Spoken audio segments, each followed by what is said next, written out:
Okay, and the magic machine tells me that I'm live, so I will take it at its word that I'm live. There you go. And the little things come on. We say hello to Jilly Beans. Jilly Beans, first in the live chat tonight. Jilly Beans, how you doing? TGIF, indeed. TGIF. And I had no agenda tonight, so I know that. And we have Sam with us. We have Sam with us. Samantha, we say hello to Shadow Zone Productions. Samantha, we say hello to thee as well. So we got Jill with us. We got Samantha with us. We say hello. We say hello to our gold and silver medal winners. And we have Jed Petty. So we got our silver medal and bronze winners. Women with a streak. We will have no conversations about trans athletes in the Olympics. RPG live chat, RPG late night talk show. Call it what you will.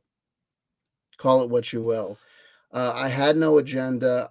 My only agenda is to not overstay my welcome. Having no particular thing to talk about and having no thing prepared, but wanting to do something on a Friday night, and also knowing that I'm running out of days to show off my Halloween accoutrement. I have several YouTube channels, but I've really only been using this RPG channel this Halloween season. That's just the way that it's gone.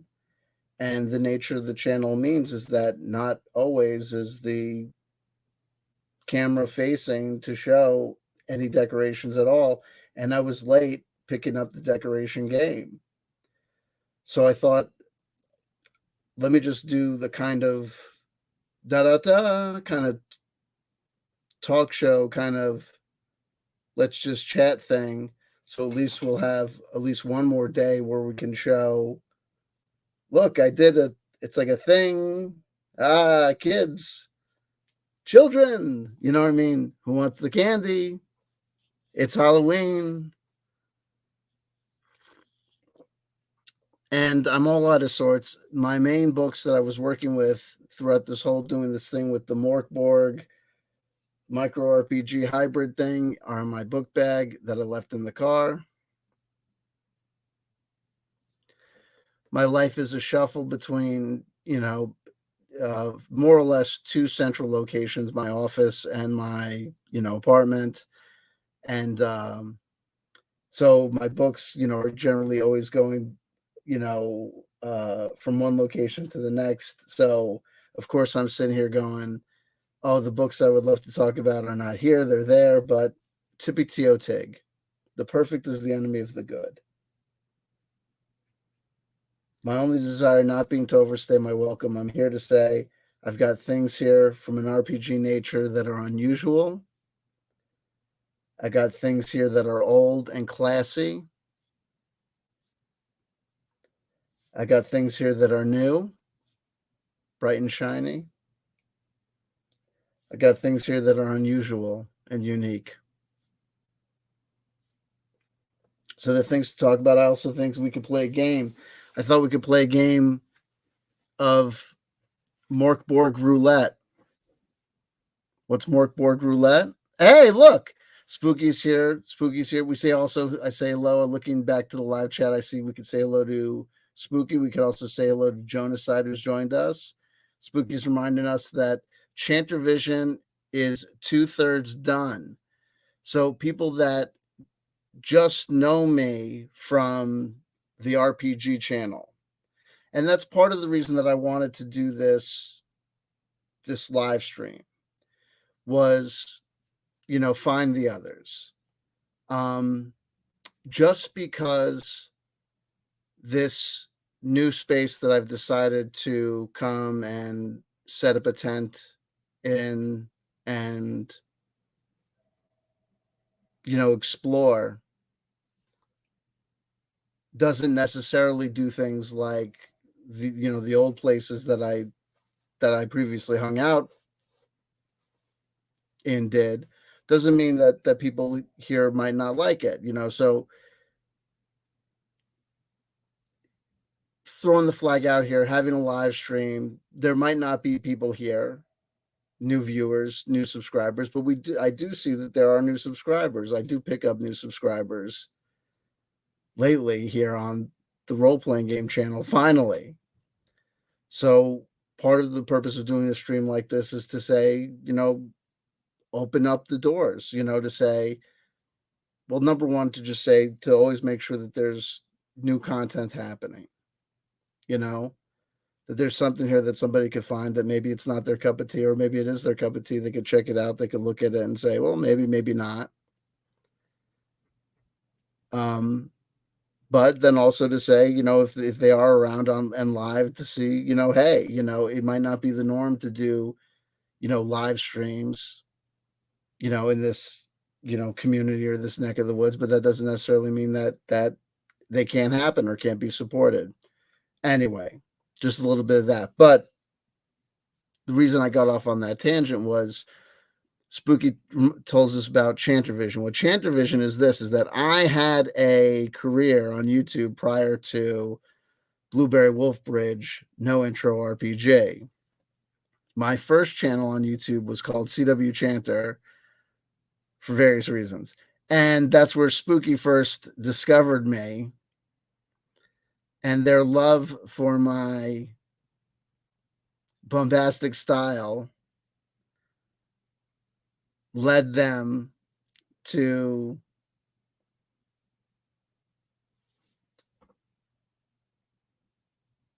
have an artistic vision of which I'm but a part. You could look at a channel called Out of Context CW. Was it CW Out of Context? Out of Context CW Chanter, Out of Context CW, whatever it is called. And they do clip videos based on me. It's art. They take, my raw. If you've seen already, I'm up to my old tricks on this channel, my 2-hour wonder streams of, the problem with folks is this: 2 hours later, no point is made. Spooky will take those 2-hour screes and, turn them into, audiovisual delights. They still make no sense. I think that's kind of the point. I think that's the point. What do I know?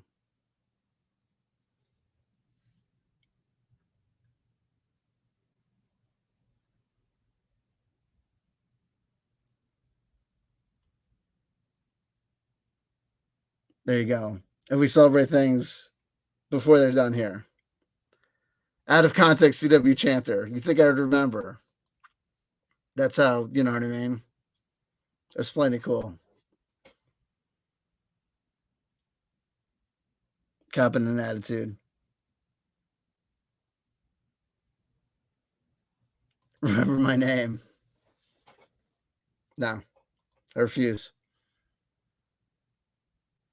By William Gibson. There's a lot of we gotta be careful when you mention the word The Peripheral, because there's literally 20,000 books called The Peripheral. Is today Back to the Future Day? That's crazy if today's the Back to the Future Day. That's insane. That's insane. Okay, that's crazy. Uh-oh. Spooky, yes, William Gibson. I have them, but that's weird, because it's weird that we should mention that's Back to the Future Day as we just mentioned William Gibson's The Peripheral, because William Gibson's The Peripheral is part of this juncture where this is going to get crazy. I'm wondering if we should even talk about this.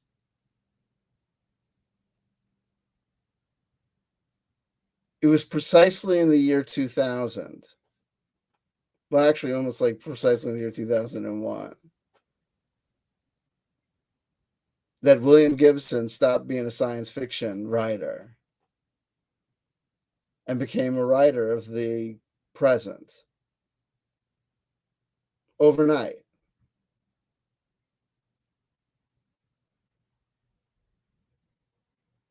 With very little discernible change or transformation in the worlds that he was depicting with the exception of transorbital transport, right?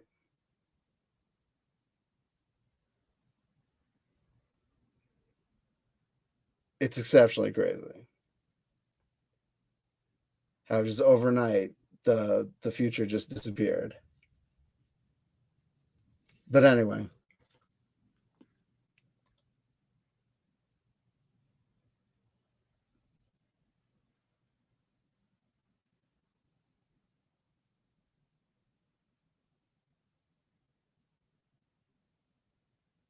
absolutely, that's fine. Absolutely.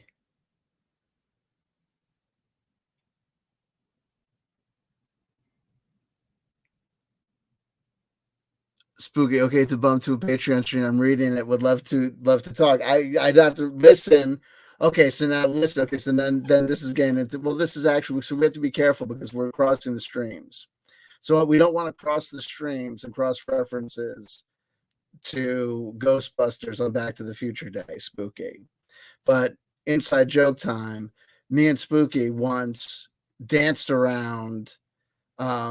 It wasn't Ready Player One. Well, actually, we did. We tangoed around Ready Player One. We finally made that happen.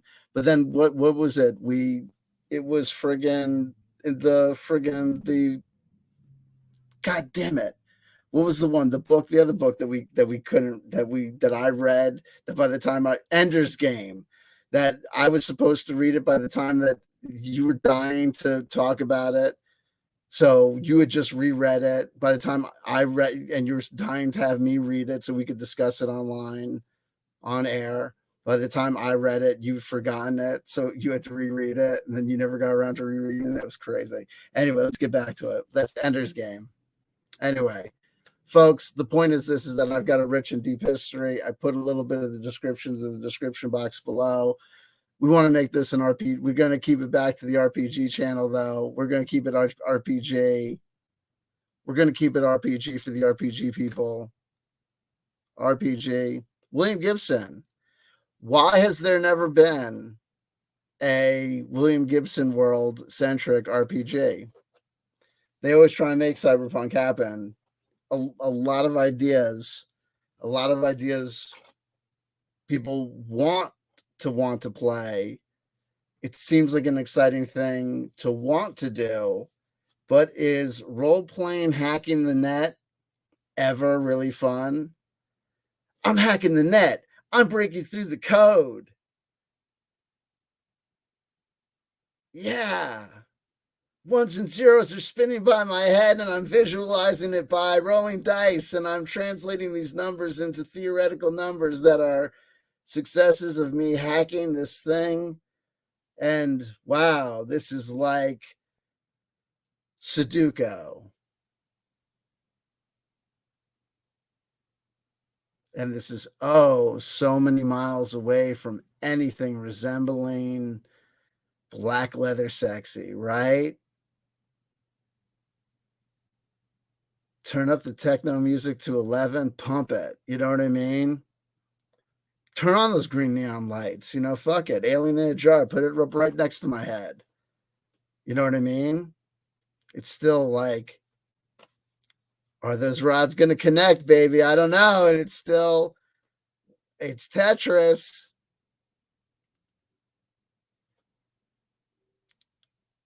You know?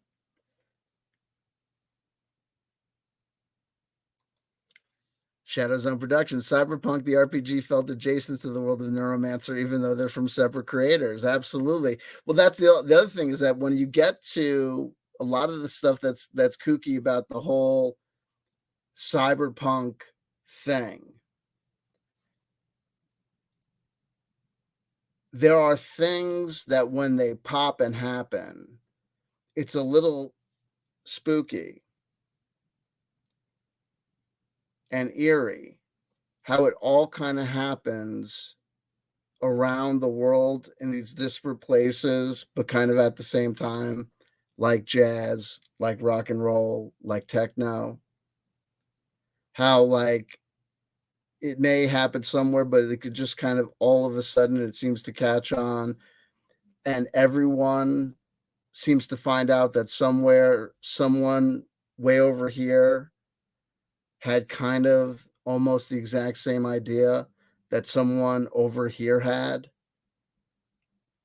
You know what I mean? Like this guy and this guy had like 65% of the same formula, and then another guy had like 45%, and some guy over here had like 75% of the same deal.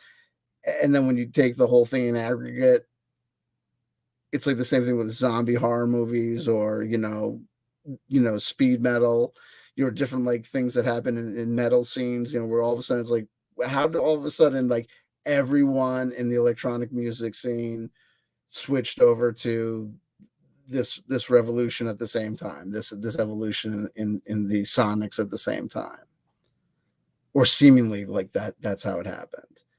It's a little bit bizarre. So, like when it comes to, you see all the same common tropes when it comes to what are the common tropes of cyberpunk. It's like when you saw like the famous story about William Gibson is like when you see William Gibson goes to see Blade Runner, and he comes out of Blade Runner, and he has to go. I think the story is he goes to see Blade Runner, and he comes out and he says to himself, I have to change like a big percentage of my manuscript for Neuromancer. And he knows that he has to do this because he thinks that people will think that he ripped off Blade Runner. But he hadn't seen Blade Runner.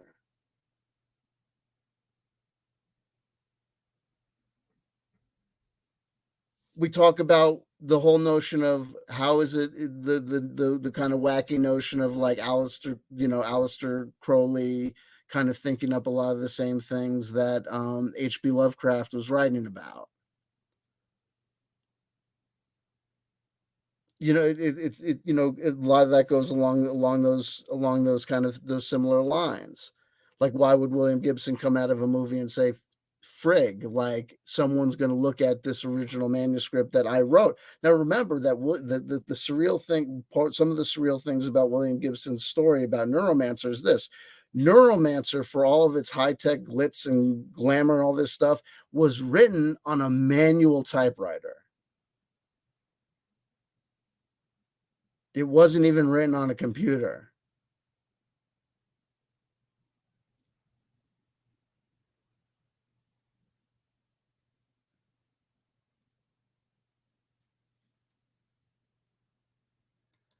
Here's Spooky says Gibson relied on cultural osmosis much as the Wachowskis did in 1999.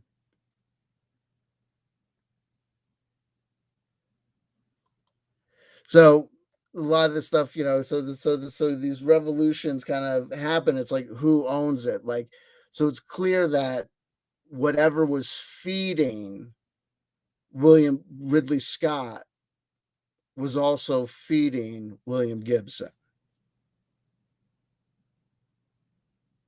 which is probably why it all clicked, which was probably also feeding. It's right here. I have it right here, folks. Of course I do. And folks on the RPG channel, you'll know that when I come over here and I start talking, I'm going to start talking about my theories about the 20-year nostalgia loop, which is just a catchphrase for it's the 20-year nostalgia loop, the 25-year nostalgia loop, the 30-year nostalgia loop. Everything that's kind of going on in modern society now, since the advent of mass media and reproduction, it's gotten worse and worse as replication technologies have continued unabated. And I don't know, maybe I'm a little bit judgmental about things, and maybe I don't need to be. I shouldn't be putting a negative spin on things. But the theory that what we see going on in the culture of society is a reproduction, more and more reproduction, a replication, uh, regurgitation of just what was happening, usually exactly what was happening 20, 25, 30 years ago in the cultural zeitgeist, in fashion and music and media and arts. So the copyright on Cyberpunk, this is the 2020 version, the second edition. I forget what their version they're up to now. Is 1990, 91, 90, 93. So 1990 on the 20 nostalgia loop would be to bring it to 1970. So it's like 1969. That's the revolution. Timothy Leary thought that the information revolution of the 1990s, the cyber revolution, was the replication of the psychedelic revolution. They said so all the time.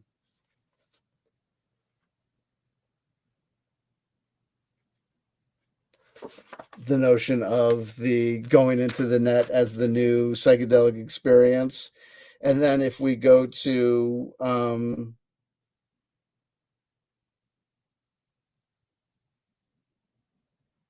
yeah, so it's like, so these people, so this would be,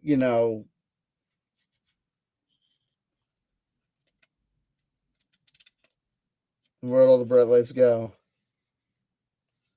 And then if you think about it, if you do the 20-year nostalgia loop thing, 93, 2003, 2013,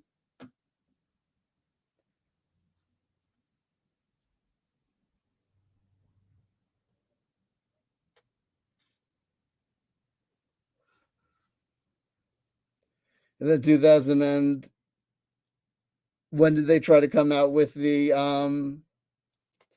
reboot of the video game? Take care, Ethan. Well, we said hello to, if I forgot to say hello to Ethan Osborne, we say hello as we say goodbye. I apologize. Spooky, watch out. So you read a lot of Simulacra and Simulacrum today. Watch out. That'll never be a good idea.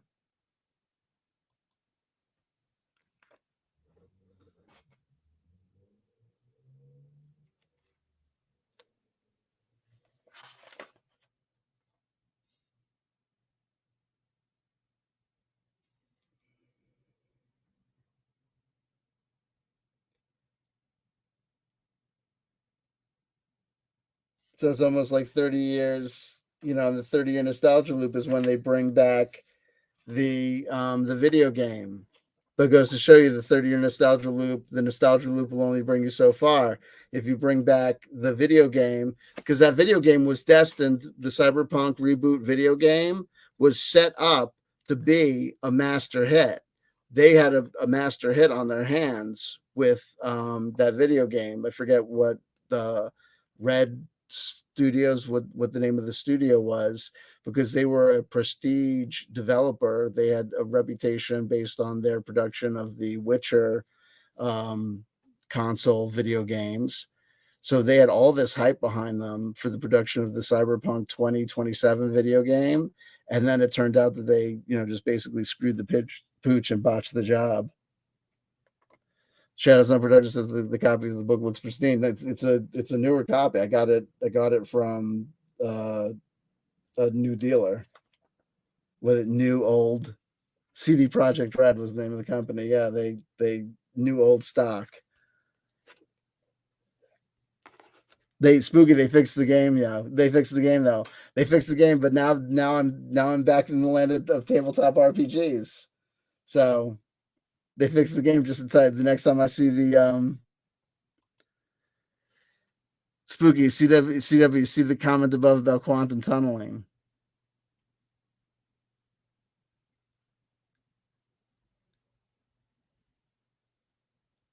Which one? I'm not gonna go all.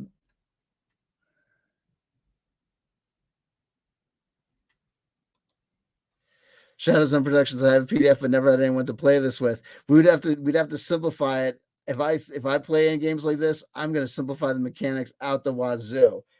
This is my attitude about all this stuff. Whenever it gets to things like this, it's like, let's start with the basics. I'm like, okay, once anything gets past like 3 steps, I'm like, get the fuck out of town.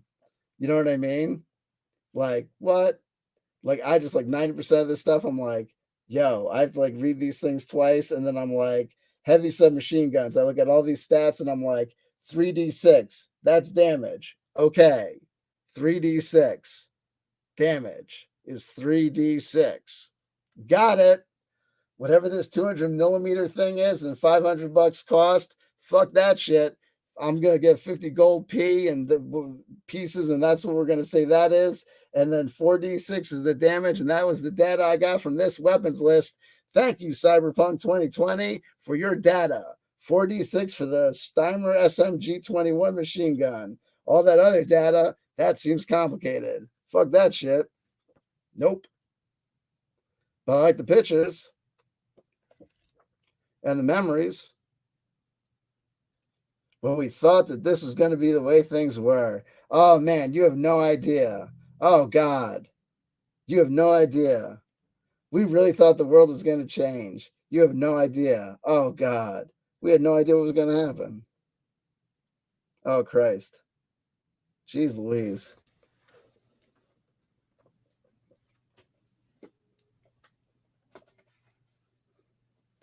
Now, I didn't see any comment about quantum tunneling.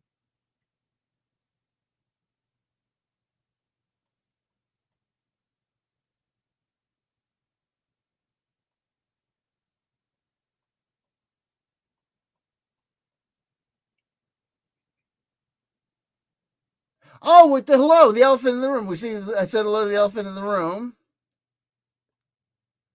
Sorry about that.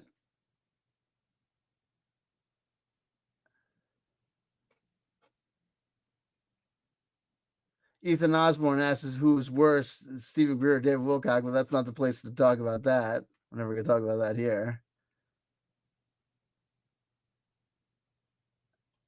If you sent me this far up for a thing about quantum tunneling, I'm gonna be very disappointed. I'm not going that far for quantum tunneling, but I will say hello to Keats.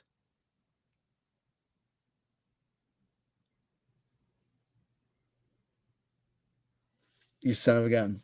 No, but speaking of now for something completely different.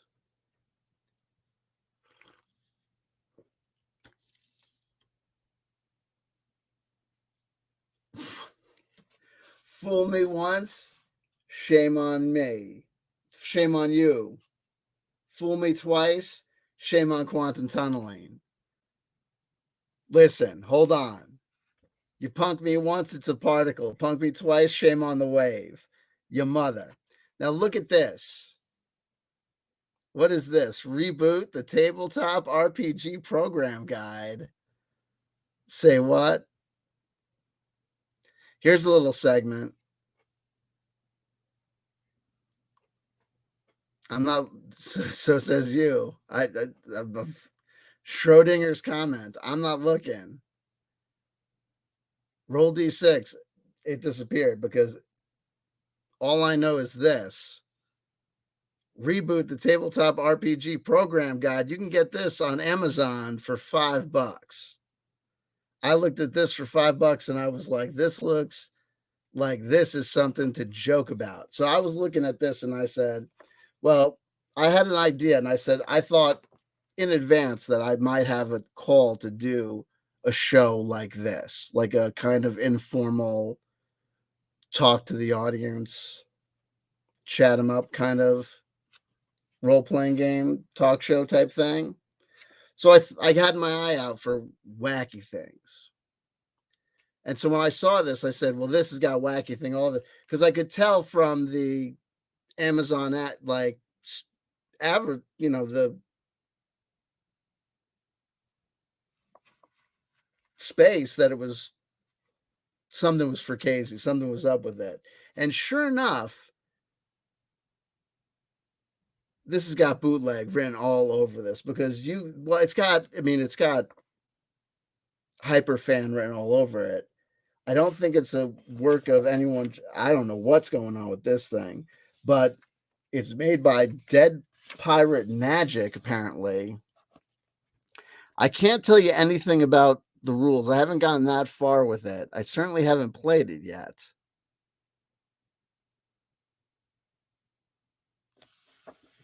there's no year. This is the Reboot the Tabletop RPG Program Guide, Beta, version 5. It says the document is for playtest only, not to be considered the final product. All copyrights belong to the original holders, not for resale.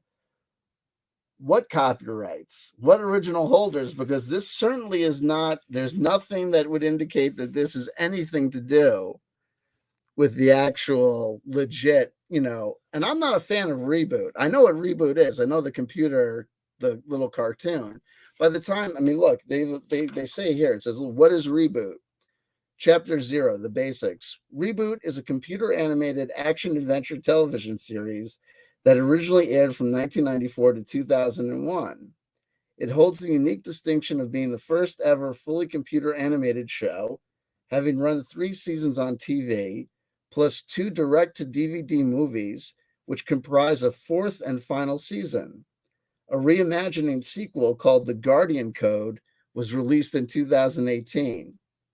The story of Reboot centers on the lives of beings that exist within the digital space. So basically, even you could tell just by the way that they introduce the IP and the way that they talk about, its time on media, that it's not, that this product is not like an official product and not licensed by any sort of official, group. Because if it was, they wouldn't talk about it that way. It would be like Reboot was a computer, was the animated show developed by such and such a person, aired on Warner Brothers network from such and such a year to, you know what I mean? It's just, they just do it differently. There's no authorship. There's no game designed by, there's no anything here. It's just whoever did this like a thief in the night, and there's no authorship attribution to this at all, other than this thing of dead pirate magic, and the fact that it's sold for this price tag of like $4.95, which, based on the fact that that's kind of the same price tag that they sell this guy who sells the basic fantasy RPG sells his product that's a very thick product, that this is probably being sold at cost. So that whoever's selling this is probably just like selling this like as like a pure like fan like project, like they like somewhere out there is it like maybe like a one or like just a handful of a person team, and they're like Team Reboot, and they're just like, we don't care, like who knows, like desperately staying under the radar, not knowing that there's no need to stay under the radar, because whoever like has the intellectual property rights to Reboot like probably doesn't give a damn about like the 3 units in sales that they make. I have no idea what this would be like. So what is a tabletop RPG? The ubiquitous, what is a tabletop RPG? I'm not going to read that part. So what do I need to play this game? First, you'll need players. Wah, wah, wah. Well, I don't have any friends, so fuck shit out of luck there. Maybe I can figure out how to play it solo in Micro Chatbook RPG. Entirely possible. While it is entirely possible to begin a game with only 2, this is a game that benefits most from a group of 3 or more. One among you will play the role of the user or game master if you prefer. I prefer. This person will be the one providing the setting, the scenario, and overall plot of the game. I follow. Yes, you see. They will also need a copy of the Reboot Tabletop RPG User's Manual in order to run the game. Well, this is the program guide. Is the user manual something different? Okay. The remaining players will need a copy of the Reboot Tabletop RPG Program Guide. Oh, so that is different. Oh, geez. Oh, who knows? So there's a different thing out there? There's apparently like a Dungeon Master's manual for this thing out there. Is there? Maybe I should take a look on Amazon, see if there's a Reboot Tabletop RPG User's Guide. If there is, I'm ordering it like right now. We should play Shadowzone. Shadowzone Productions is nostalgic for me, lol. I grew up with that show. Let's see. Well, let's find out. Hold on.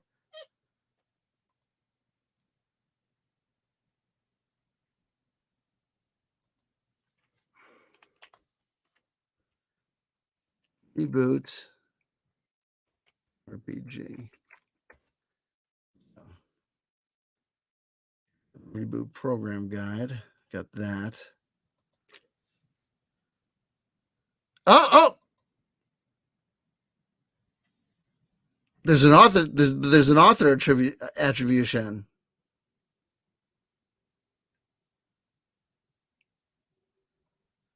Ooh, we got an author attribution in this one though, but I don't see any. I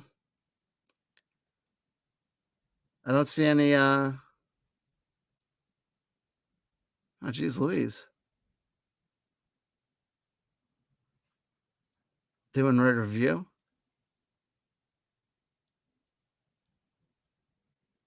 Oh, so oh, got bad review. Should I read the review? This book is unlicensed and not authorized by the copyright holders of Reboot. It's an amateur print job. The resolution of the cover image is too low for the size of the cover. There's no authorship information, and the inside cover specifies it's not for resale. That sucks. I can't resell this thing. But then 5 other people gave it 5 stars. So who knows? Anyway, there doesn't seem to be. Here's the blurb. Relive the high-flying fun of Reboot in your very own adventures. The unofficial Reboot Tabletop RPG Program Guide contains everything you need to know to build your own character and jump right into the action, complete with full-color images from the show and hundreds of customization options. It's time to reboot. This is a beta testing, fan-based, unlicensed product. Please be aware if you choose to purchase. This person is playing with fire because they're admitting that they're using full-color images from the show.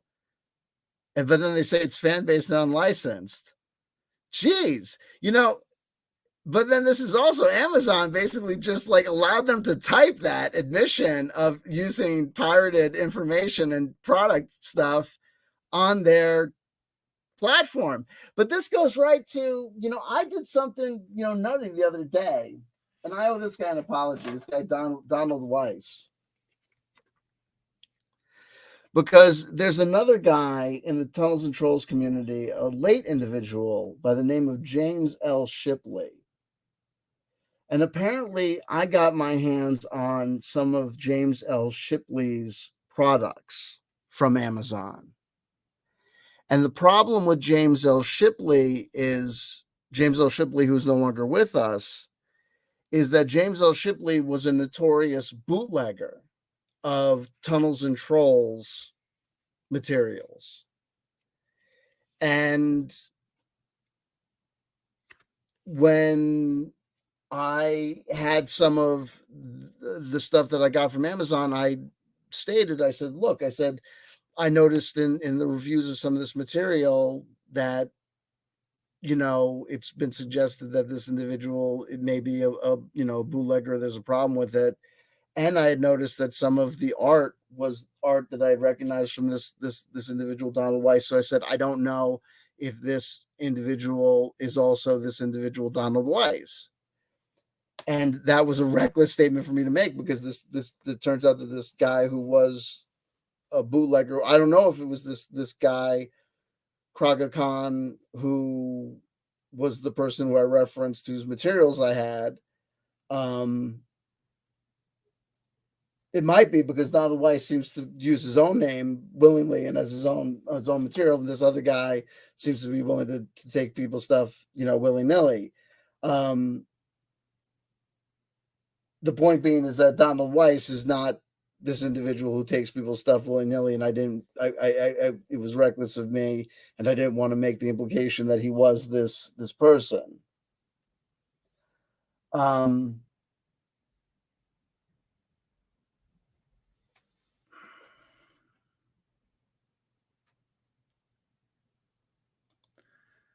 Rogue status, totally misleading title here. I was all excited, nostalgic, even think there'd be a link of some kind. Oh, no. Not unless, no. You would have had to have been here early, and we would have had some indication that you would actually have been interested in talking about RPGs. Spooky just ordered a copy of Neuromancer. We could talk about nostalgia loops. We could talk about 20-year nostalgia loops, almost nearly 20-year nostalgia loops. We could talk about almost nearly 30-year nostalgia loops. Wow. Right to the industrial cultural revolution of me and the cyberpunk and industrial music and goth culture and all that stuff, because it was in 1993 in January, the winter semester of 1993, that I went to UMass Amherst for the first time and took a communications course. It was a course in the communications department. It was like a cross, like a cultural reference class, or the ridiculous names these classes had. This was such a statement about the bourgeois idealism and like how different life was in the early 90s from the reality of today. Everyone I knew was a communications major. Like everyone I knew was a communications major, and they all were going to go into being an author or work into the networks or work in like computer animation or like work in like, editing for film or TV. It was all these like airy fairy. I like knew someone that like, their concentration at Hampshire was they had a record label. You know what I mean? It was like this, like kind of like, you know what I mean? Like, you know what I mean? Like, we were unemployed in later years. Like, I can't believe that happened to us. Unbelievable. Anyway, I took a class, and in this class, it was like called like Utopia and Dystopia, or Utopia and its descendants or something. And like every like book that we read in that class like ended up being like a pivotal work or an important work for like the later half of like the 21st century or like whatever. We read Neuromancer in that. We read Neuromancer. We read Scanner Darkly. We read A Handmaid's Tale in that class. Very interesting class. Love you, Rogue Status. God bless you. Love you. Jilly Bean says, I think it's hilarious. You went to UMass Amherst. It's out in the middle of nowhere, but it's like its own city. Yep, pretty much.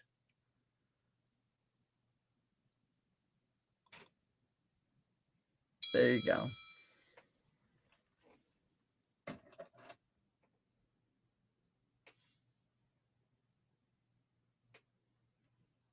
Okay. So, and it's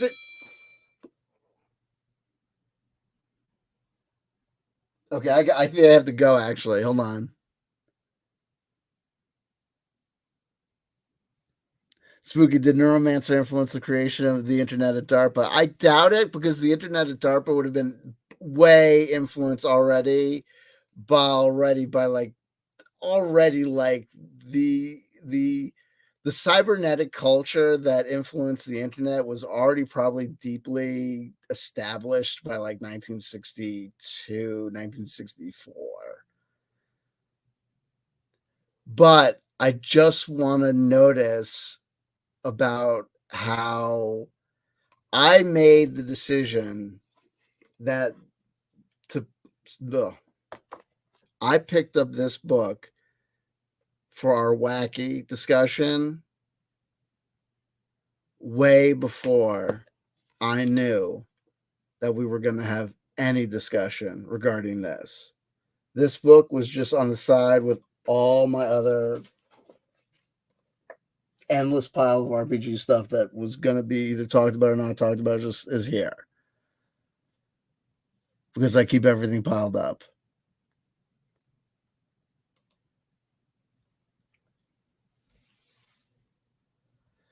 And then we talk about, and then, and then this is a reboot, is a computer animated action adventure television series that originally aired from 1994 to 2001.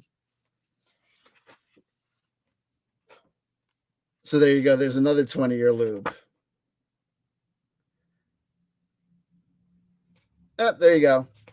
Beautiful. So in the reboot I don't know what you would do with this thing, but goes to show you, it would just be, I don't know, this seems endlessly complicated.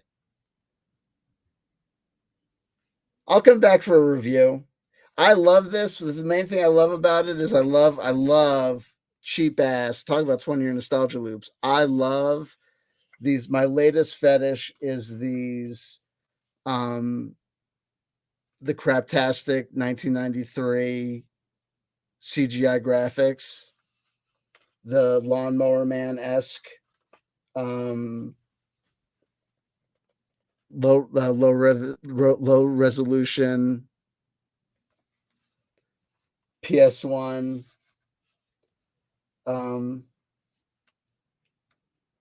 Graphmataz.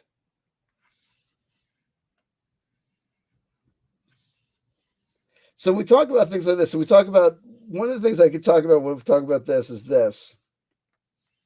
It's $5. So one of the things you could talk about with RPGs, we talk about this all the time with random tables and the value of random tables.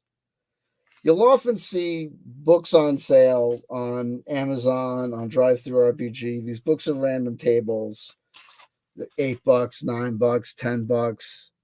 World's greatest book of random tables for this or for that. Well, here's an argument to make. If you were in the market for a cyberpunk random table book, how about this?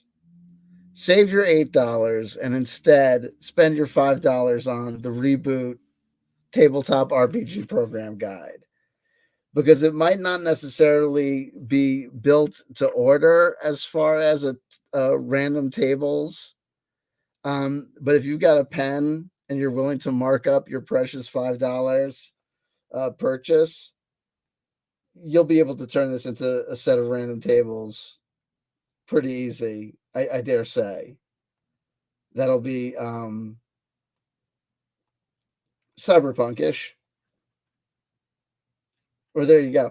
Or for all I know, we'll get into it and be like, I'll come back from it and I'll be like, John L. Austin, the creator of Reboot, the tabletop RPG program guide, is quite possibly the greatest role-playing game designer since Noah Patterson. Who knows? I don't. What do I know? Not much.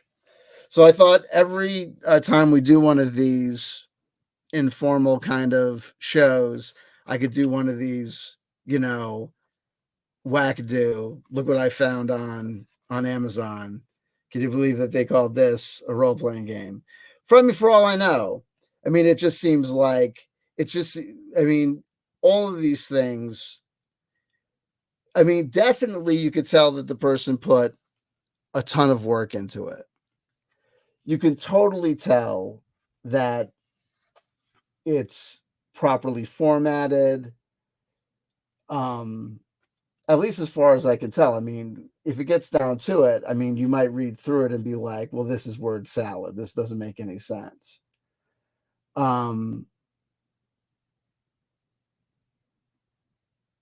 But it's not like, it's to the degree that you could say that this is formatted professionally, it's formatted professionally.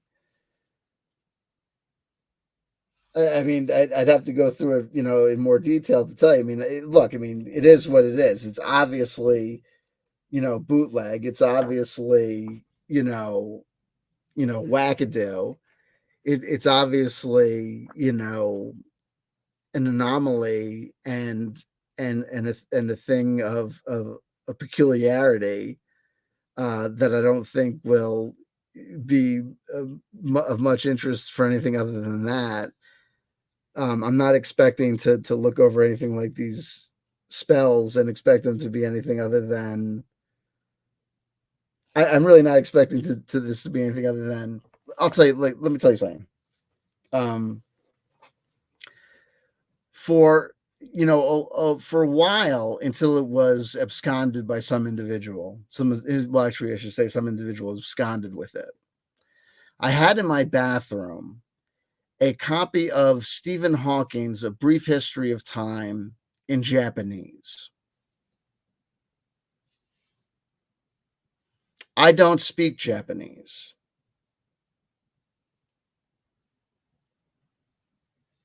What was the point of it? It was a copy of Stephen Hawking's A Brief History of Time in Japanese, and it was in the bathroom. It was in the crapper. It was a conversation piece. It was just so that people would go in there, and if they had to take a shit, they would look at them and be like, "What the fuck is that?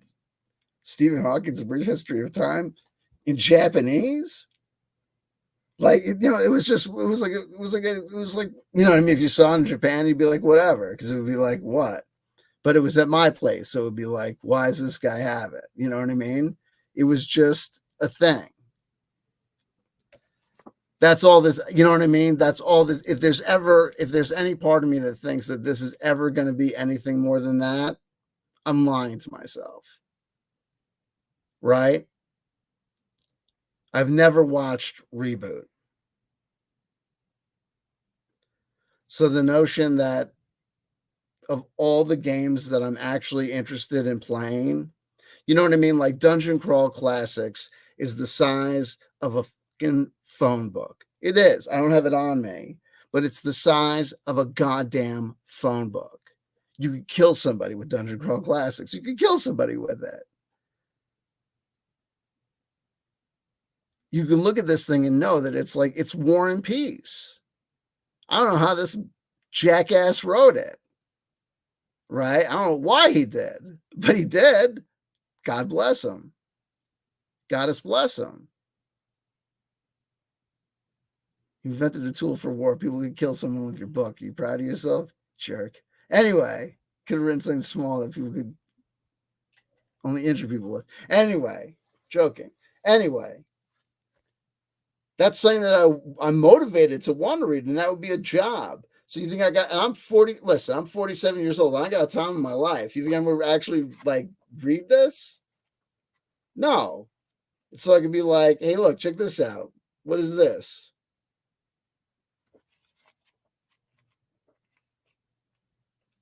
And it's really this. It's kind of like,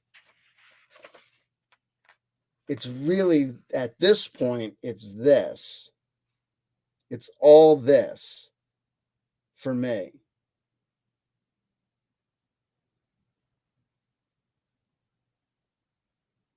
One among you will play the role of the user or game master if you prefer. This person will be the one providing the setting, the scenario, the overall plot of the game. They will also need a copy of the Reboot Tabletop RPG User's Manual in order to run the game. We all know that book is never going to happen. They say never. I'm making the call. That's never going to happen, right? So it's like a stillborn baby. You know what I mean? Who knows? Or who knows? It's up to us to save it. We've got to make it happen. We take it as our mission. We're going to make this user manual happen. No, we're not. We got a life to live. No, we don't. Anyway. Meanwhile, I'm going to get sued by this guy. I'm going to get sued. I'm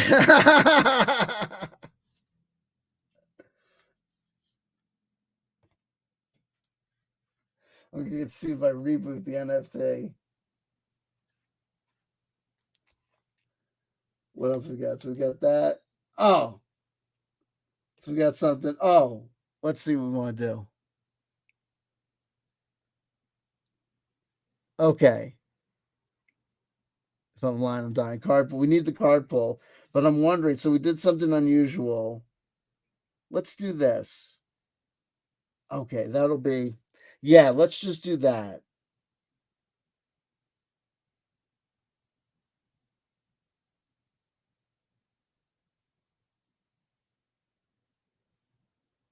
I see clown shoes everywhere. Suit again already. There you go. Oh, shoot. Okay, yeah, okay.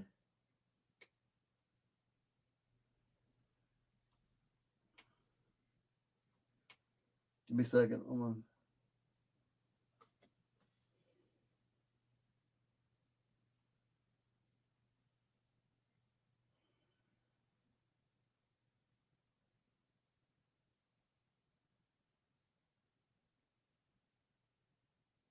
Okay, do this. So, my hope and dream is that this stream is RPG centric enough. Yeesh. Okay. Yeesh. Okay. And that we didn't go too far afield with the um the esoteric, outside of the box, outsider stuff. But I'm thinking that some of that stuff was sci-fi and William Gibson, so it's like adjacent, so it'll be okay. That'll be fine. No. No. I think that'll be fine. I think that'll be fine. I think that'll be fine. I just didn't want to, because what ended up happening is that, so I had my original hope was that I thought we would do this, we'd do another thing, but I'm already realizing that we're an hour in, and I don't want it to get, like I said, I don't want to overstay our welcome. I did have this idea to show you guys what I thought might be um, Morkborg roulette with the character generator. Here, let me show you. Yeah. Yeah. There we go.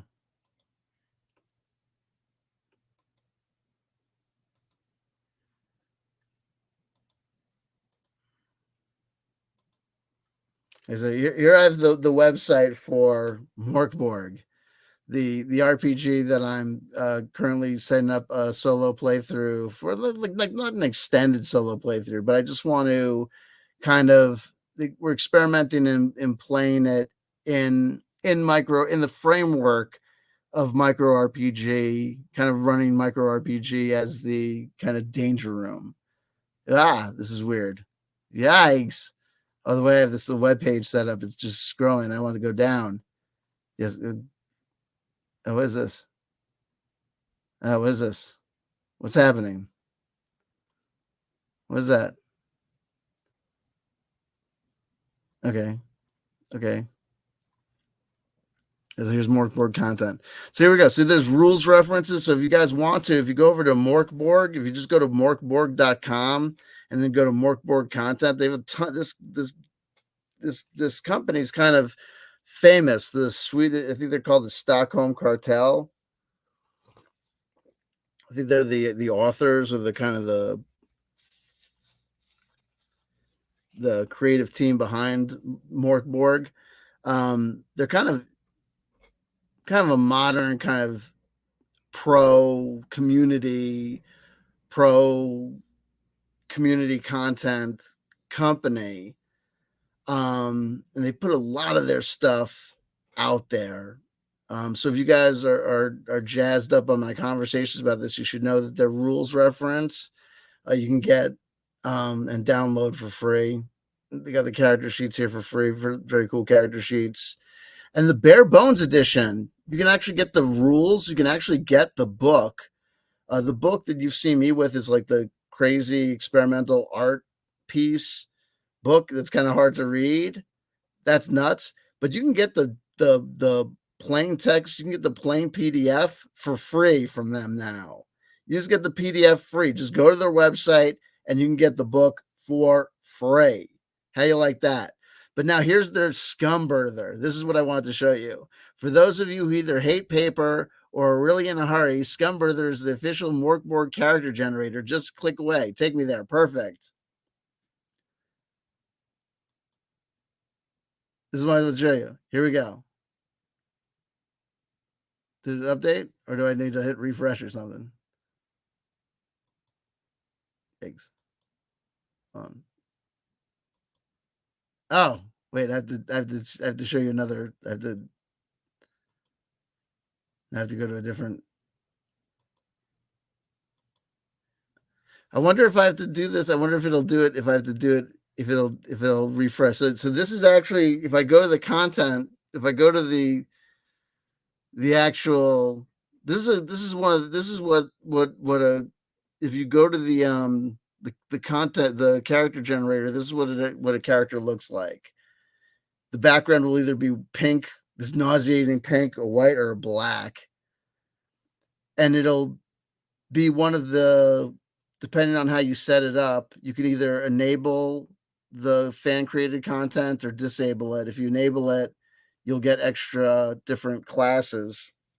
But every time you press this, it'll do a different person. And so with different random rolls. So here we got a gutterborn scum, but look at this. I got good HP here because this is what you want. Gotta look what the results were. You see what they got as far as their supplies. Got a shield. That's good. Got decent. He's got a shitty weapon, but he's got money to buy a good one. That's a good. He's got good stats here. That's good.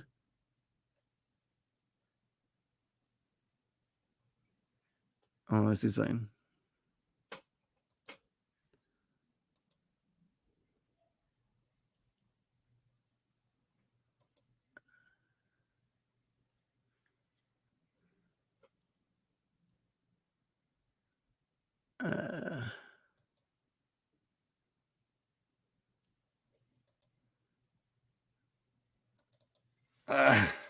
Suck. I don't know, that'll suck. Hold on, I'm gonna do like this.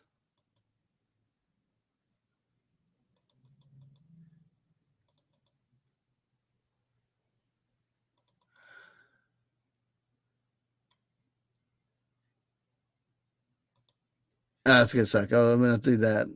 Let me not worry about that. All right. So anyway, I want to see something. Hold on.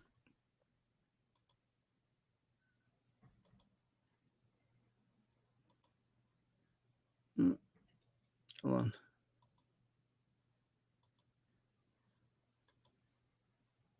I want to see what happens if I hit that. Does it share? Yeah, it keeps on going. There you go. Perfect. So we keep on going. So you see here with wretched royalty. So you see the different type of people you can get. And then every time you would get one that you like, you would just save it. You would print it out. And oh, here we got an occult herb master. So these are the ones that can actually make healing elixirs and stuff. It's got good HP. Got a hand axe. Ooh, got a lot of money. Ah, look. Oh, but look at that. Look at that bullshit strength score. Oh man. Brought low by that bullshit strength score. But look, this guy would stink on ice as a solo player, but on a team, he would work. He would work on a team. You'd have to get the guy on a team. So hold on. Where am I gonna save these things? I'm all betwixt them with Twitter. Hold on.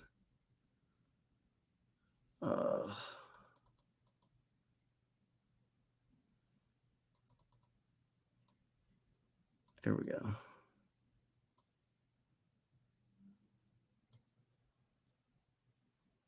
Oh, you suck. This.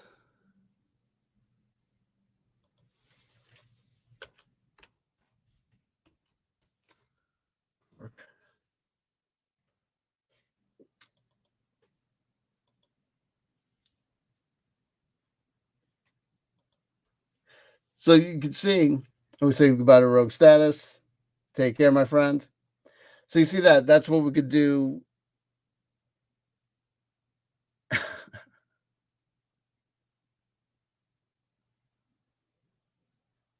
There you go.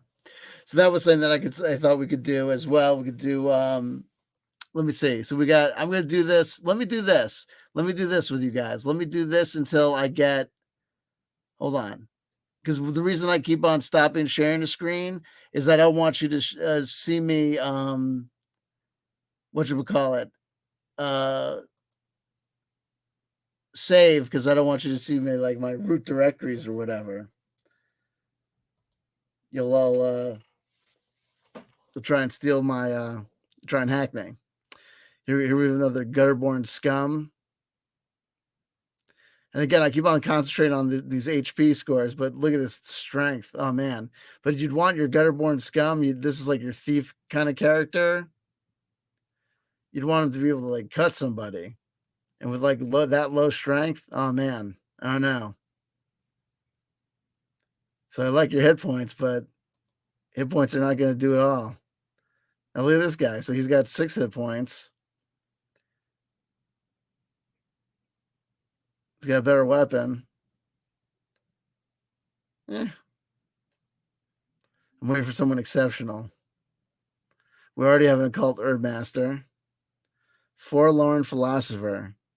Now these guys, this is like one of the custom classes that was available in the Ferritory or whatever it was.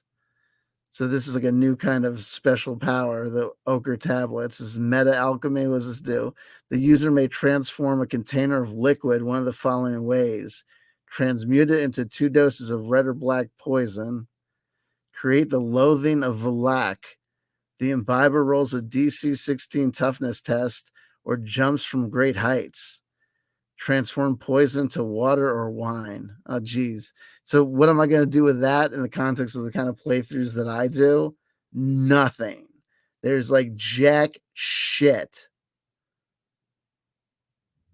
Oh, it says an ever-shifting tablet of ochre obscurity is tattooed on your flesh. Roll each morning which tablet it is. The tablet can only be used once per day, but automatically succeeds. Oh, that's pretty crazy.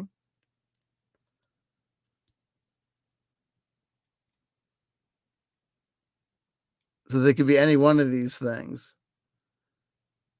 That's pretty cool. So that's actually pretty. So it could be something different. Oh, but his strength and agility are both -2. That sucks. Oh no, kill you. Here we have an esoteric hermit who's an initiate of the Invisible College. Once per day, he can summon a D2 scrolls, whose power can be used only once.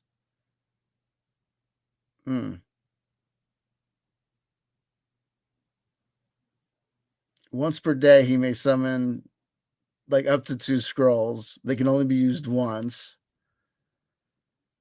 It's not that great. I mean, the presence means that they're going to work. And that's in addition to any scrolls that he already has. But he's going to only have X amount of times that he can actually roll. I mean, well, I guess that's in addition to whatever other powers that he has.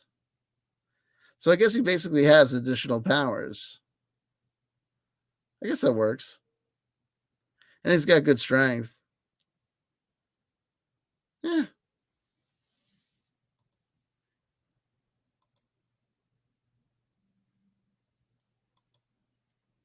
Why not? Right? He's an esoteric hermit. What's another esoteric hermit between friends? Take care, Jelly Beans. Take care. Take care of yourself. People are dropping like flies here. My God.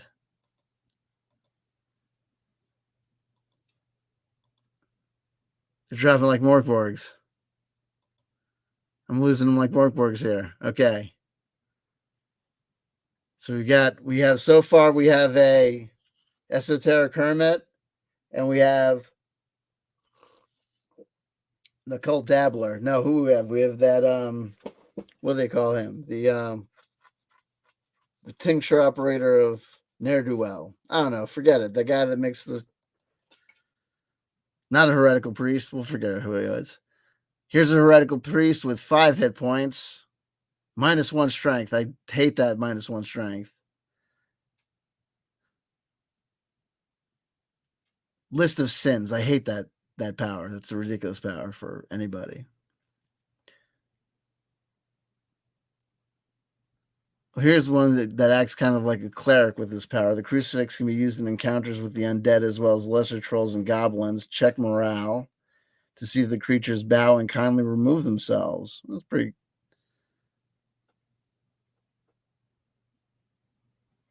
He's got good armor.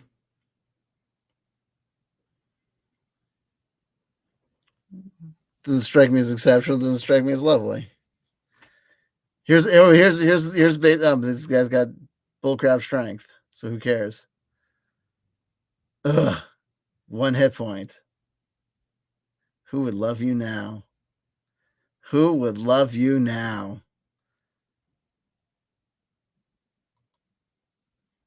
Another esoteric hermit. Hawk is a weapon. Your crafty, almost intelligent hawk is loyal only to you. Even without shared language, you understand its cries as it keeps watch, scouts, and swoops to attack foes. Attacks, defense, DR 10, claws, bite, D4, HP 8. That's pretty good. It's like an extra. It's like a battle hawk. That's pretty good.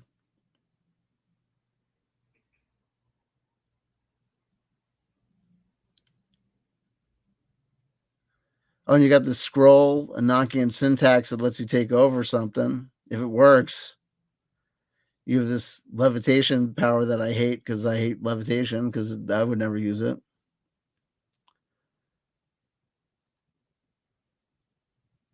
-1 strength. I don't care. Here's a 7 hit point heretical priest. Ugh, look at these stats. The worst. You have the worst stats. Kill you. Another cult herb master. The cult herb master. That was the name I was looking for. Wretched royalty.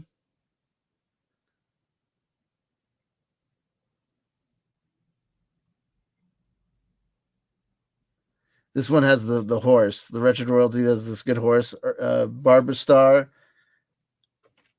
Barbastar, the incredible horse, is magical, intelligent, arrogant, and vain. He can also talk. See, what I don't like about this game is that some of these classes, some of these like their version of a cleric, a fighter, a priest, whatever, they're so specific in their special gifts and items that it'd be hard to imagine. Like, I often will put together teams that'll have, like in role-playing games, I'll put together teams that'll have 2 clerics, a fighter, and a wizard. You know, like I'll put together a team that has more than one of a particular class. But what are you going to do if you have 2 wretched royalty and they both have a horse named Barbastar? You know what I mean? Barbastar is a magical, intelligent, arrogant, and vain. He can also talk. If you can persuade him to care, Barbastar occasionally adds +2 to presence tests, including logic and to intellect. The horse may be smarter than you and is quite aware of this. I like that. Maybe you get 2 of them. I mean, it's just up to your imagination, right?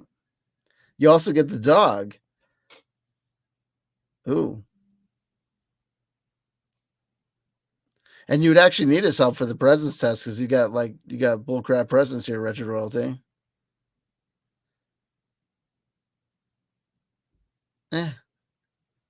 Not in love with you. Heretical priest. I already can tell you I don't like you. Some of these classes I just don't like. Fang deserter. This is like their fighter. I generally like them, but I like them with better hit points. But they're like this guy. He's got good strength and good agility. I call him a guy, but all the names are pretty much asexual, so you could imagine them being anything they want, anyone you want. But all of these people always end up really with the same descriptions. He's got the small but vicious dog. He's got good armor, good strength. He's got +1. Oh, I like he's got the bonus sword. Oh, he's got the shit covered sword and the dog. Oh, I gotta save that guy. And their version of the fighter's got class. He's called the Fanged Deserter, and so one of his things is default bite attack, which is pretty classy. But then again, it's like, what are you going to do with, like, if you could imagine having like multiple barbarians or multiple warriors in your team, but how do you cover the spread on what's the cover story on why do you have two people on your team who both like to bite shit? How do you explain that away? Doesn't make any sense, right? It doesn't make any sense. It makes sense that you would have two clerics from maybe the same faith, maybe disparate different religions or sects.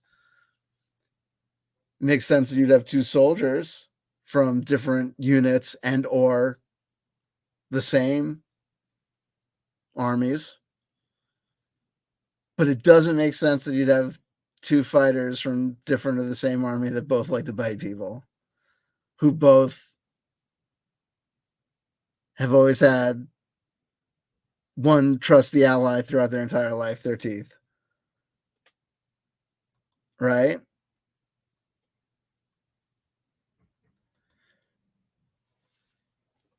Spooky asks, CW, can you shout Chanter Vision really loud?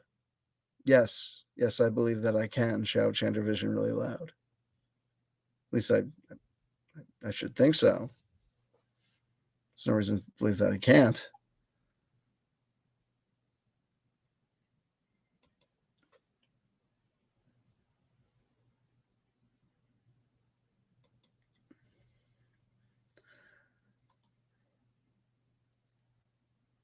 Let me just save this guy. Hold on.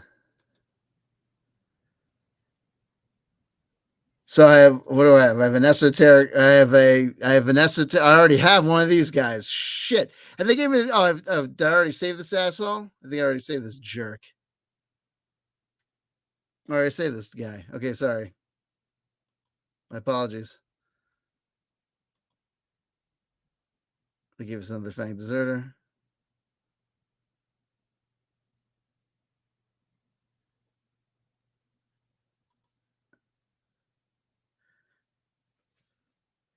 Chanter Vision. That'll do it for you? I hope that does it for you.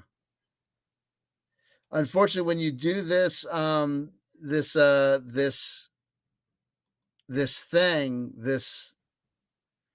character generator is completely random. It doesn't let you pick anything. So, we get what we get. We don't get upset. We do get upset. We don't get upset. I don't know. I'm not in love with this guy.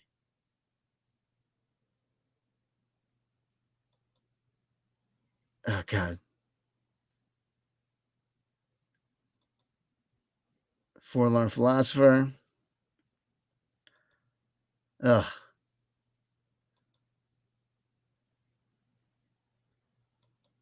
Ugh. I hate that one. I want you guys to see the bard. I want you to at least see one bard, which is the yang yang yang yang yang yang yang yang yang yang yang yang, or the shapeshifter. Did they give us any shapeshifters? Come on! Oh wait! Oh shit! I did it too fast. We had an 8. Oh, there you go. The Fang Deserter. That's you're only gonna get an 8 on a Fang Deserter. That's the only thing they're good for. Wizard Teeth. Oh, that's a good one. Here we go. Wretched Royalty. Come on, Heretical Priest. Esoteric Hermit. Ugh. Fang Deserter. Fang Deserter. Wretched Royalty. We can get a. Oh, let's see. Do I have it? Oh no! Oh shit! Okay, there you go. That's what I needed. Hold on. Sorry. Oh, there we go. Okay, here we go. This is like the black metal guy. Come on. Come on. Curse Skinwalker. Here we go. These are the shapeshifters. Bone Skulled Raven. Here we go. This guy turns into a bird. He's got +1 strength, +2 agility. What's a Gone Dog? Whatever that is. Do D8 damage. The only problem is when you turn into a thing, you lose your. You're supposed to lose your weapon and your armor. That's pretty good. It's got good. I don't even know. I'm not in love with the game. Not in love. I'm in like. Here we have a sacrilegious songbird. This is like their bard character. Ishk.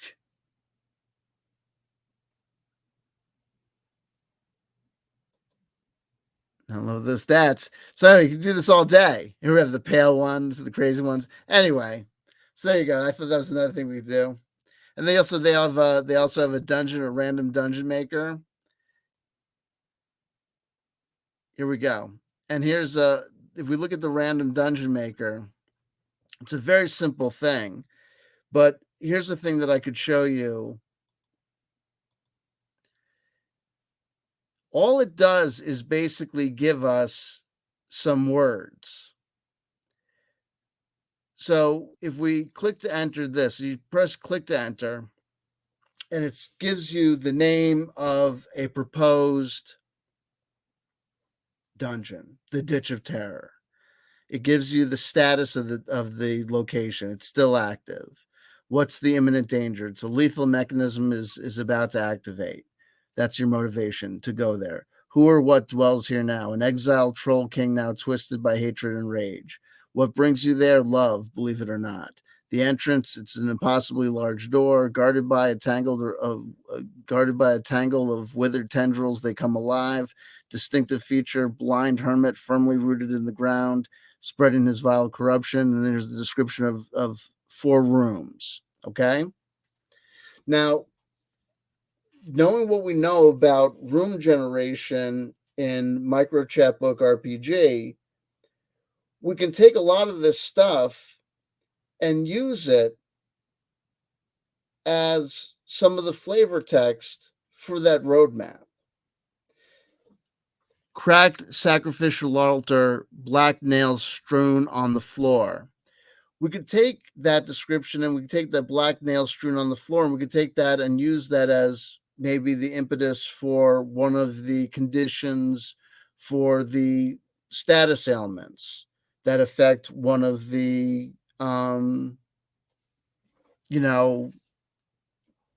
abilities, strength, dexterity, or whatever. Just an idea, and or to take some of the flavor text and use it as for the name of it. And you see that that's just another way that we can take the content that's given to us by the world of Morkborg and marry it to the framework that's given to us by Micro RPG and use it to kind of make this kind of PB&J combination. Just more thoughts and ideas to share with you as we start wrapping up this late night RPG talk show stream for you this Halloween season of 2022. I hope it's been a good one. We're going to do a tarot card pull for us. We also have Stacey DeMarco's The Halloween Oracle with us as well. Did you enjoy the show? I know that the live chat that I've been interacting with, because, look, the whole point was to talk, was kind of, more or less my crew from the old guard, the old world, which is not necessarily an RPG crew. I hope that did not create confusion. And so that people don't come here for RPGs and think, what is this? I hope that it makes sense.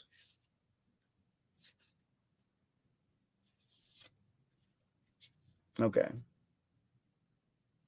It's no desire to kink shame the team. It's a desire to make sure that things make sense.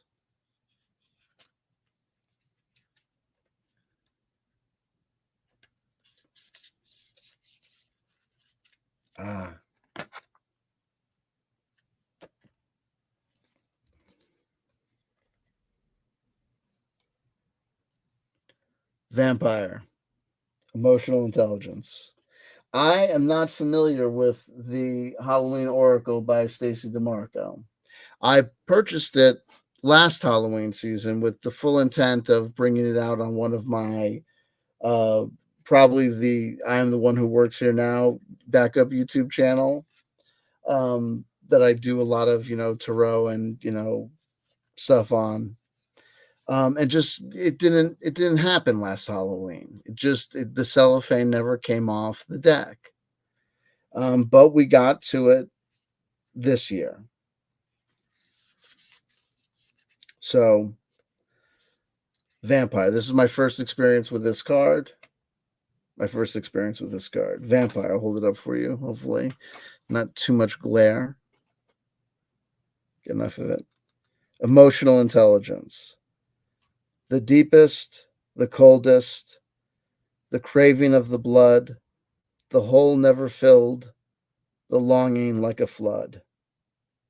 Whilst there are almost uncountable examples of vampires in literature, movies, and games, somehow the archetype of the blood-hunting, night-stalking, and somewhat elegant creature keeps being reinvented to seduce yet another generation.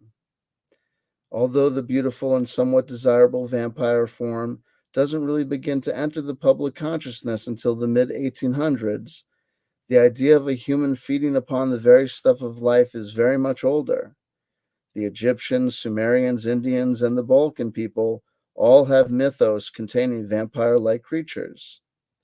The vampire is an interesting figure because it is both horrifying and desirable.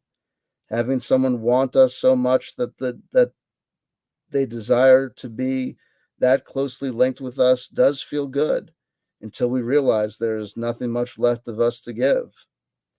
Most of us have heard of the concept of emotional vampirism, the idea that people feed off our energy and our goodwill and take advantage of us through manipulation and their incessant neediness. Should the vampire card appear in your reading, it may indicate that you are being drained in this way and the time has come for stronger boundaries. We need to be very aware of what gives us energy in our lives and what takes it away. We should be aware of needing people to need us and why we invite people like this into our homes, workplaces, and lives. If indeed we have them around us, developing the emotional intelligence within ourselves helps us defend against this kind of emotional and psychic attack and enables us to foster healthy and equal relationships of all kinds. Hey. Words of wisdom. These things, tarot cards, oracle cards,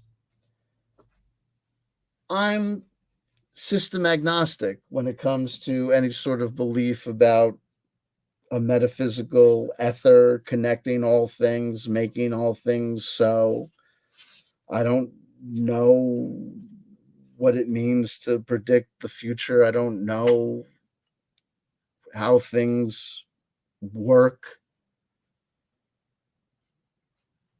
I don't have all the answers. I know that tarot is part of that body of human activity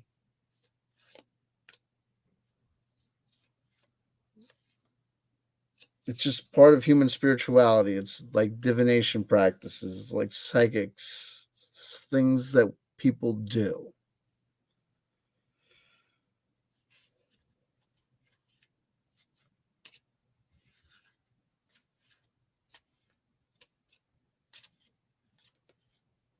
Messages appear if we look for them. The messages appear that we need. The messages that we need appear to us readily. They do. And the secret is to make sure that you're reading and not writing. The true teacher, right, reads along to know and understand where the student is at, right? Because they know and understand where the student is supposed to go in light of the teaching, in light of where they are, unattached, But the abusive guru who's trying to make and run some sort of game is trying to manipulate and make the devotee do something like a robot, is trying to program, trying to make something happen.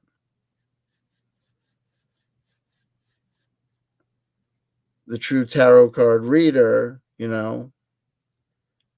is looking at the cards and is reading what appears to be there. The nervous writer, nervous or wanting to make sure that the person gives them more money at the next transaction, or signs up for more courses or whatever, or tells them, and reads into and writes the script. Oh, I see that. Oh, there's a curse upon your house that must be removed. They write. They don't read. They write what they want to have happen. Here's Oswald Spangler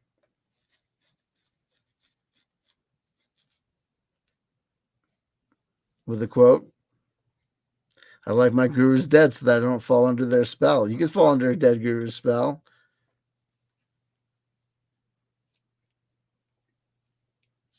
A card. And welcome to the show, Oswald Spangler. And welcome, Juicy J, if I didn't say hello to you before.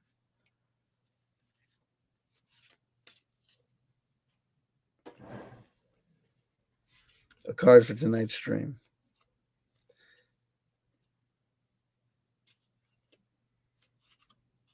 In addition to the emotional wisdom of the vampire. Oh, interesting. Temperance. Balancing out elements.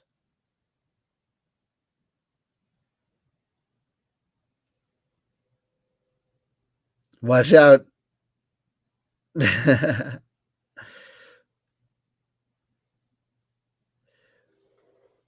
Balancing out elements. Taking the time to carefully work with what you have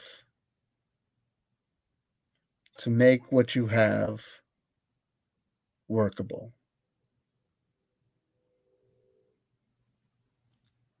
It takes time.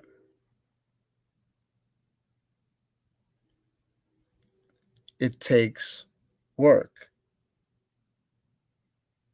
It takes patience. It takes degrees of discipline.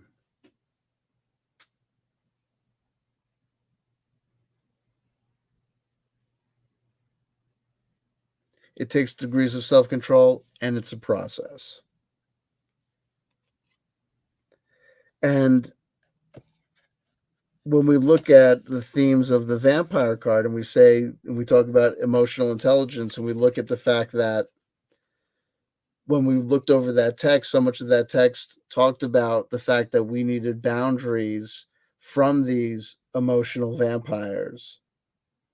But there's also the degree to which the presence of those emotional vampires teach us the lesson about the need for those boundaries, and then that process itself ends up making us wise. You can't have the growth sometimes without the break. you can't have the sugar without the salt.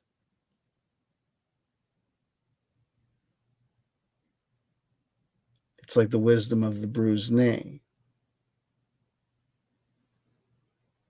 You can't overcome the fear and anxiety of falling off the bike again without falling off the bike the first time.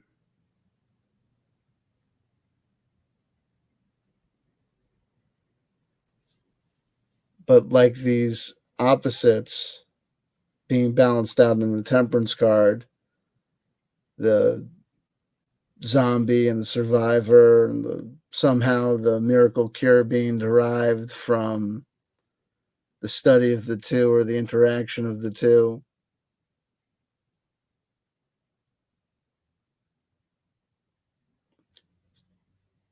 So too, the confrontation with the challenging emotional vampire, the challenging vampire, makes us stronger, makes us better. Bah! And it's Halloween. Bah! And I don't say blah, blah, blah. Yeah, you do. You say blah, blah, blah all the time. Gosh darn it. Anyway, was it RPG enough? I hope. For God's sakes, I hope it was. Jeez. I'll rewind. Hopefully, you tell me. Folks, tell me in the comment section below. Was it RPG enough? Was there enough RPG? Was it not RPG enough? Do you need more RPG? Was it too off the RPG? I need the RPG people to tell me. Will you tell me? Explain. Okay, we'll leave it at that, and we'll take it from there. You'll tell me, or you won't. You'll tell me or you won't. You'll tell me or you won't. I love you. I love you. That's not me trying to be emotionally manipulative. It's me being along for the ride, and we take the experience. And if you don't like it, then we will do it again. And you can refrain from watching those shows. It's not a challenge. I mean, it just might end up happening again because I won't realize that you don't like it, or maybe some of you do like it and some of you don't. We don't know. We figure it out. We'll figure it out.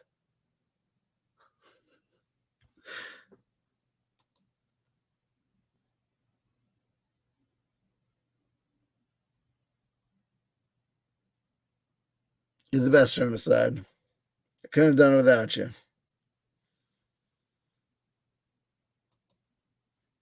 How the Seahawks do. Anyway, I love you. Next time, you guys get to vote on the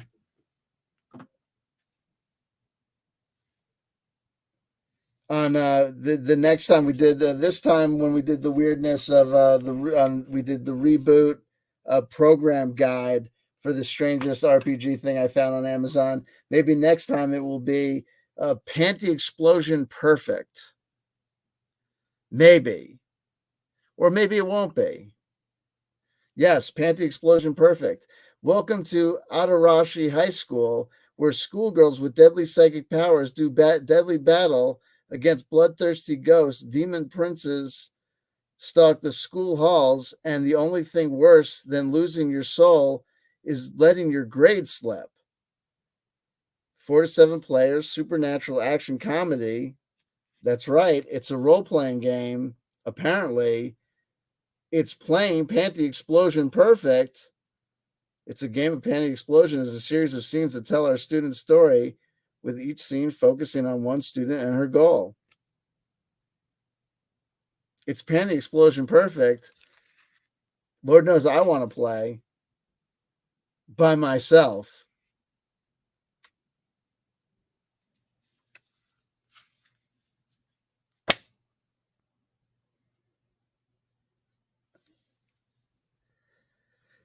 It's research. It's research.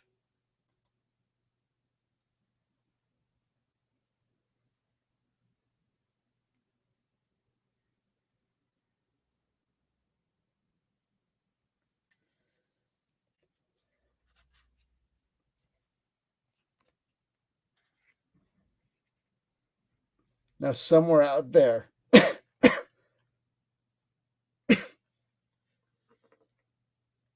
you know, there's someone who designed an RPG where the critical success roll is a 69, like on a D100, right?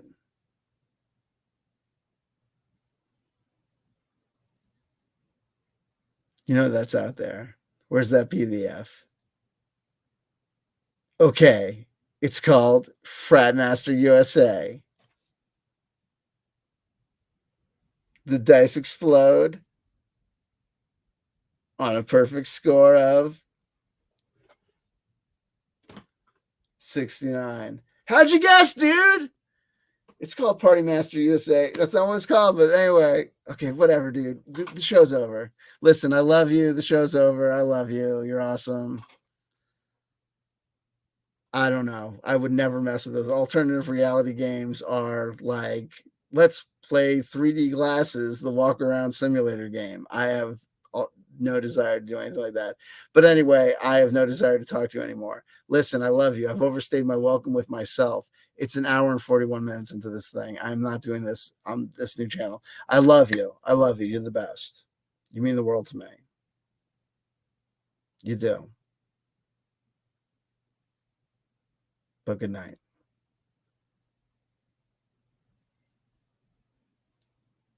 I love you. I'll talk to you soon. Good vibes, Oswald. Good vibes. Cara St. Louis, what do I think of her work? What did her work amount to? Artificial intelligent black goo. Where is it today? Stock is lower than NFTs. Don't we all? That's what she said. Her name was Lorena Bobbitt. I have to clip stuff now. Famous last words. Damn. Showing my age. Lorena Bobbitt. Panty explosion perfect. Lorena Bobbitt. At the beginning of your scene, you'll tell the superintendent about the goal you'll want to focus on, and together you'll come up with an idea for the scene. Of course, the rest of us can make suggestions, but it will be up to you and the superintendent to decide which suggestions make it into the scene.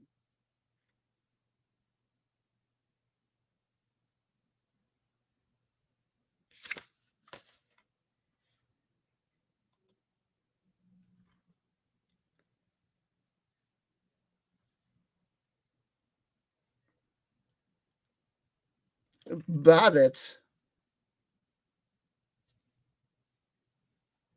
Shalom.